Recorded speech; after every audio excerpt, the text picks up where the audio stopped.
The water levels in Icicle Creek vary dramatically throughout the year due to rain, snow, spring melt, and summer heat.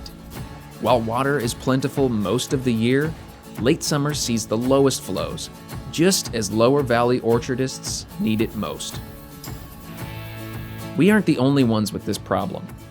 Long ago, Mountain West irrigators came up with a plan to store early season water in mountain reservoirs for late summer release, when flows are at their lowest.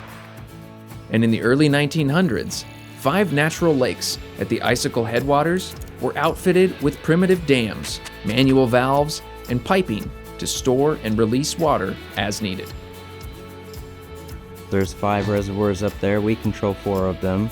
There's Kolchuk and 8 Mile and Conakwa and Square Lake. They're all Icicle and Shasta Irrigation District reservoirs. And the 5th reservoir, Snow Lakes, is controlled by the Leavenworth National Fish Hatchery. Until the early 2000s, valves were manually operated once a season, resulting in sharp flow increases followed by slow declines as lakes drained. This inconsistent flow wasn't ideal for fish, wildlife, or other water users.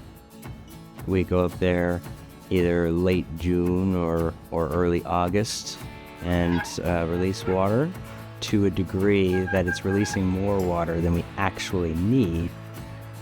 As the water level in the lake drops and the pressure on the gate is less water will come out. And if we don't plan ahead and release too much water at the beginning of our releases, then it'll be a day or two before we don't have enough water again.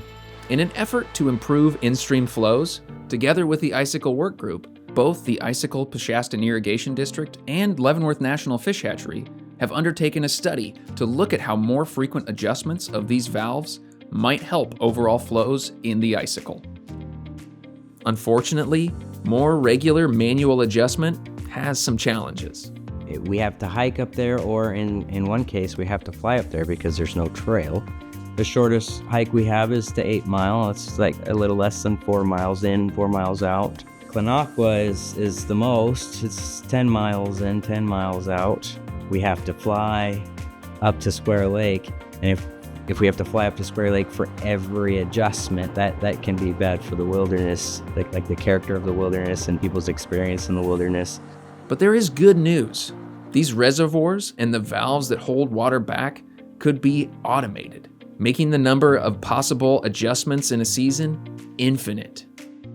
Automation at its heart is some solar panels, a radio tower, and a computer that will allow the district manager to control an automated gate from down in the office in Kashmir instead of hiking in and turning that gate manually. So if we automated our lakes, that would greatly reduce the number of times that we have to go up to our lakes. The automation would allow for us to release exactly how much water we want when we want it, and not just for us, but for the fish as well. Here's a look at how the flows in Icicle Creek could be affected by automated releases compared to the old way of manual releases. The Icicle Peshastin Irrigation District, the Leavenworth National Fish Hatchery, and the Icicle Work Group are looking at automation as a great new tool to improve conditions in Icicle Creek.